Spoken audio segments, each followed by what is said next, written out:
खबरों के निष्पक्ष विश्लेषण के लिए सब्सक्राइब करें Janatantra TV and press the bell icon. Never miss any update. Maharashtra में निसर्ग तूफान ने दस्तक दे दी है। बड़ी खबर आपको बता रहे हैं, अलीबाग के तट से टकराया है तूफान। 110 से 120 किलोमीटर की रफ्तार से हवाएं चल रही हैं। बांद्रा वॉली से लिंक पर भारी बारिश। तो इस वक्त तूफान की चपेट में महाराष्ट्र, जगह जगह बारिश, तेज रफ्तार। 110 से 120 किलोमीटर की रफ्तार से हवाएं चल रही हैं। बांद्रा वॉली सी लिंक पर भारी बारिश हो रही है। साइक्लोन की चपेट में इस वक्त महाराष्ट्र है। निसर्ग तूफान की दस्तक। तो अलीबाग के तट से तूफान टकराया। तस्वीरें भी आप देख रहे हैं, लगातार महाराष्ट्र में बारिश हो रही है। 110 से 120 किलोमीटर की रफ्तार से हवाएं चल रही है।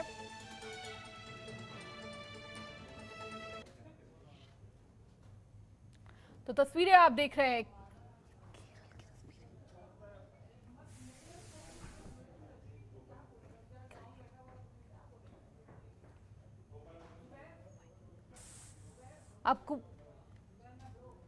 आपको ये तस्वीरें दिखा रहे हैं जहां पर महाराष्ट्र में इस वक्त स्थिति की बात की जाए तो इस वक्त महाराष्ट्र निसर्ग तूफान की चपेट में है। 6 से 7 घंटे महाराष्ट्र के लिए बेहद गंभीर। लगातार एनडीआरएफ की टीम भी मौके पर मौजूद है। तो महाराष्ट्र और अधिक बातचीत करने के लिए हमारे साथ संवाददाता रफीक मुल्ला जुड़ चुके हैं। रफीक, सबसे पहले इस वक्त स्थिति क्या कुछ है? देखिए, जिस तरह से निसर्ग तूफान आया है और महाराष्ट्र के नजदीक है और इस तरह से स्थिति बनी हुई है कि महाराष्ट्र का कोकण रीजन है, जिसमें रत्नागिरी, सिंधुदुर्ग, रायगढ़, ठाणे, मुंबई और पालघर जैसे जिले आते हैं। तो इसमें पूरी हवा, तेज बारिश की वजह से काफी नुकसान होता नजर आ रहा है। खेती का भी नुकसान हुआ है और घरों का भी नुकसान हुआ है। बड़े बड़े पेड़ गिर चुके हैं।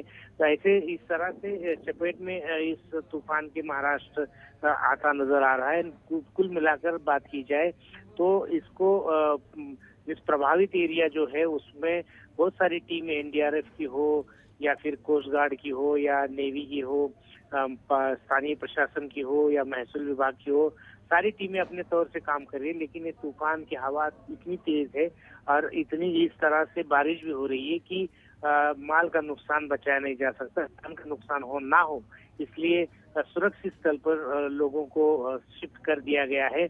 और ये जो कुछ घंटे हैं इसमें पूरी तरह से सुरक्षित स्थल पे हर कोई रहे, इसकी भी अपील की गई है महाराष्ट्र सरकार की ओर से। और पूरी तरह से मछुआरे हो उनको भी साइड में सुरक्षित स्थल पे लेके गए हैं, कोस्टल एरिया में रहने वाले। और इस तरह से कोकण और पूरे महाराष्ट्र में ये स्थिति है कि तेज हवा और बारिश की, लेकिन ज्यादा स्थिति गंभीर तौर पर या संकट की स्थिति कोकण रीजन पे है, जिसमें मुंबई भी आता है। ठीक है रफीक, बहुत बहुत शुक्रिया तमाम जानकारी के लिए। तो महाराष्ट्र की ये तस्वीरें दिखा रहे हैं। निसर्ग तूफान की दस्तक दे चुका है महाराष्ट्र में। तो पिछले अब जो 6 से 7 घंटे हैं बेहद गंभीर महाराष्ट्र के लिए, गुजरात के लिए लगातार बारिश हो रही है। तस्वीरें इस वक्त आपको महाराष्ट्र की दिखा रहे हैं। दस्तक दे चुका है निसर्ग तूफान। साइक्लोन की चपेट में इस वक्त महाराष्ट्र। लगातार कल से ही बारिश बहुत तेजी से हो रही है। अगर हवाओं की बात की जाए तो 110 से 120 किलोमीटर प्रति घंटे की रफ्तार से इस वक्त हवाएं चल रही है।